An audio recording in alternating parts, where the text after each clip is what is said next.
재미있는 문학 이야기로 너와 나 우리와 세계를 잇는 곰곰나루. 곰곰나루가 들려드리는 문학 대 문학. 오늘은 이육사의 시 광야 이야기입니다.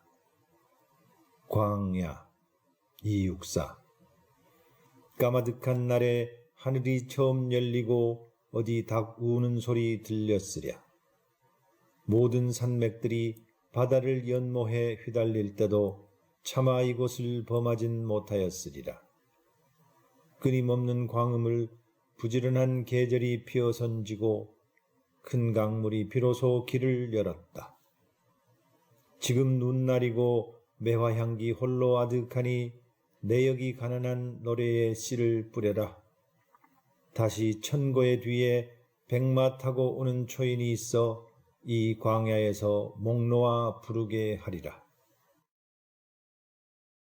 내가 문학에 처음 눈뜬 것은 초등학교 3학년 2학기가 시작된 때였다.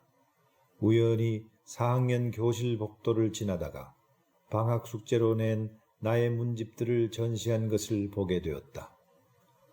그걸 본 나는 깜짝 놀랐다. 자기가 쓴 글로 책을 만들 수 있다니. 어린 학생이 자기가 쓴 글을 모아 책을 만들 수 있다는 사실이 어째서 그렇게 충격적으로 다가왔는지 지금도 모를 일이다.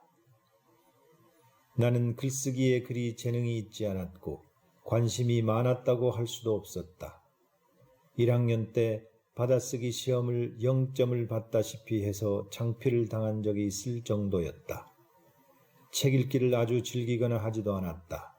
음악이나 미술 같은 예능도 남보다 조금 더 좋아한 정도에 불과했다. 그나마 나은 환경이라면 교육계에 계시던 아버지 덕분에 교사 문학가들이 낸 아동문학 작품집이 집에 흔했다는 것. 위로 5이나 되는 형들이 읽는 책을 눈대중이나 귀동냥으로 접하고 있었다는 것 등이었다. 그때껏 나는 글을 잘 쓴다거나 책을 좋아한다거나 하는 일로 칭찬을 받은 일이 없었다. 그런데도 나의 문집 앞에 선 내 마음에 폭풍이 일어난 것이다. 4학년 교실 앞에서 그 새로운 세계를 만난 뒤 나는 혼자서 나의 문집이라는 책을 내기 위해 부지런히 글을 썼다. 작품이라 말할 수 없지만 어쨌든 동시도 쓰고 수필도 쓰고 시조도 쓰고 동화도 쓰고 그걸 알록달록한 사인펜 글씨로 색도화지에 옮겨 그 곁에 그림을 곁들였으며 거기에 표지를 만들어 철근을 묶어 문집을 엮어냈다. 이런 일을 혼자서 계속해서 초등학교를 졸업할 때까지 거의 10권 정도 되는 작품집을 냈다. 이 정도였으니 나는 어릴 때부터 천재는 아니더라도 요즘 말하는 문학 영재라 불리는 수준은 아니었을까라고 생각할 수도 있겠지만 그건 천만의 말씀. 나는 고등학교에 입학할 때까지 그 흔한 백일장에서 입선이나 가작 같은 것도 해본 적이 없는 문학 둔재였다. 그렇게 글을 많이 썼는데 어째서 수준은 그 모양이었을까? 세월이 지난 뒤 나름대로 분석해보니 그 시절 나는 내 글에다 내 진정한 내면을 담기보다 인간은 착하게 살아야 한다, 우리나라는 정의로운 국가가 되어야 한다 하는 식의 흔한 사회 통념을 우겨 넣는데 급급했던 것으로 이해되었다.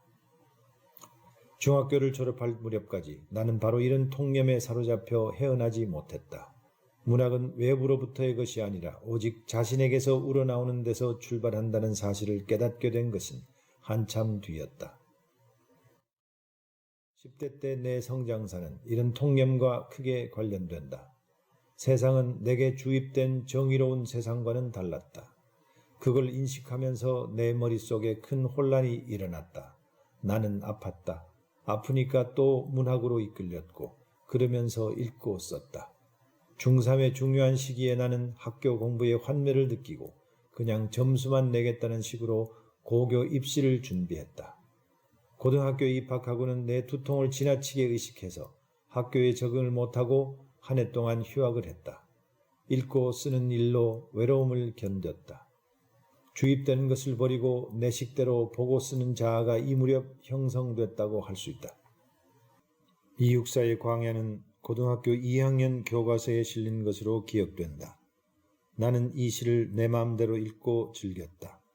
아직 어설프게 민족적 신념 같은 걸 의식하던 때여서인지 광야의 굵직한 어조, 굳은 의지에 쉽게 젖었다. 광야는 그 이전 교과서에 실려 있거나 흔히 세상에 유포되던 한용운, 김석월, 서정주, 박목을, 윤동주 등의 시와는 전혀 다른 느낌이었다. 나는 이 시를 외우며 어두운 세상을 뚫고 새로운 세상을 설계하는 꿈을 품었다. 그해 어느 달의 국어시험 문제에 이 시가 예문으로 나왔고 시중에 한 구절 백마 타고 오는 초인의 밑줄이 그어져 있었다. 그 구절이 뜻하는 바를 쓰는 단답형 문제였다. 나는 내 식대로 뭐라고 답을 썼다. 나는 그 무렵 문학이란 누가 확정해 놓은 가치를 지시하는 것이 아니라는 사실을 깨달아가고 있었다. 그런데 다음 국어 시간에 문제풀이를 하는데 선생님이 말하는 해답은 나의 답과는 전혀 다른 것이었다. 지금도 선명하게 기억하는 그 답은 위대한 민족 시인이었다.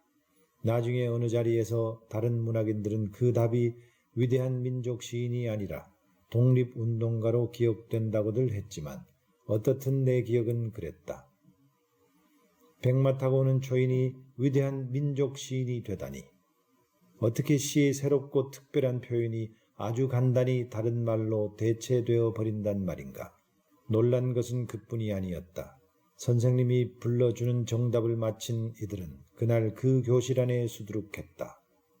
문학에 심취해 있다고 소문이 나 있던 나만 틀리고 내 친구들은 모두 다 아는 정답. 알고 보니 그 문제는 당시 유행하고 있던 참고서 문제집에 나온 그대로였고 그 문제집을 내 친구들은 다 봐서 외우고 있었지만 나는 그러지 않았던 것이다. 나는 절망했고 그러나 절망에 빠지지 않았다. 나는 그 시절 우리 교실을 순시하다가 중얼거림으로 하던 교감 선생님의 말을 아직 잊지 못한다. 입안에서 판검사 2명은 나와야 할 텐데. 나는 그런 말이 정말 싫었다. 도대체 우리가 하는 공부가 어째서 판검사가 되기 위한 공부가 되어야 한다는 말인가? 내가 사랑하는 문학 공부를 어째서 그런 데 바쳐야 한다는 말인가? 나는 절망하고 또 절망했지만 그러나 절망에 빠지지 않았다. 나는 절망에 빠지지 않고 맞섰으니 맹세하기를 적어도 국어 과목은 어떤 입시 참고서도 보지 않고 내 식대로 공부하겠다고 마음먹었다. 나는 내 식대로 더욱 문학에 빠져 들어갔다. 그 결과 대입 예비고사 국어 점수가 같은 배점의 수학, 영어에 비해 훨씬 낮게 나왔다.